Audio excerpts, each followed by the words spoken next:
NLP in sport. One area where NLP has had a radical impact is in sport. One of the reasons, in my opinion, and in the opinion of several of our athletes and coaches, is because NLP is very practical. It's a hands-on way for the athletes to find a solution to thinking forward.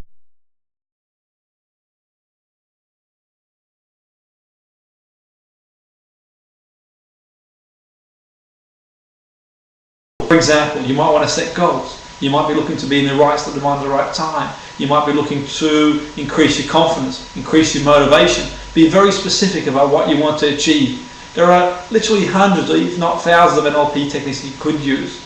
And I wouldn't recommend one application for one outcome. There are different ways to use different techniques and different strategies. What I would say is be very specific on what you want your outcome to be.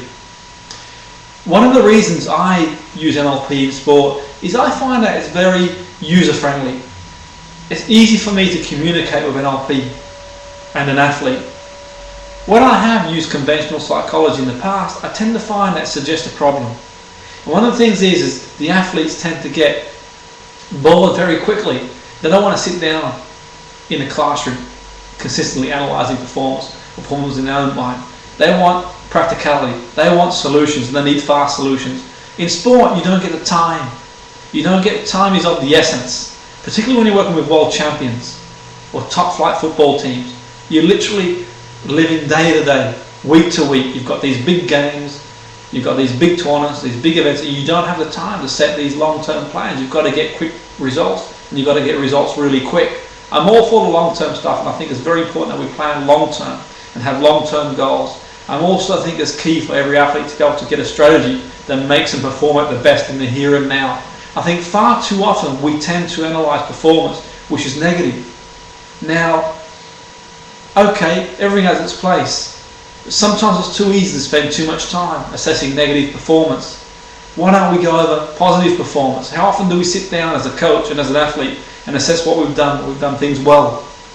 And that's one of the important things to do. One of the important things I do with my athletes and my sports performance, I ask them to assess what they do when they do things well and focus on what they are doing when they're doing things well. Because that's important. I think far too often I come across coaches who tend to go over what's gone wrong. Now, you wouldn't watch a bad movie over and over again, or you wouldn't listen to a bad song over and over again. So the same goes for performance. That's the way the mind works. So I think NLP in sport, although it's grown rapidly in the last 5 or 10 years, I still think it's going to continue to grow.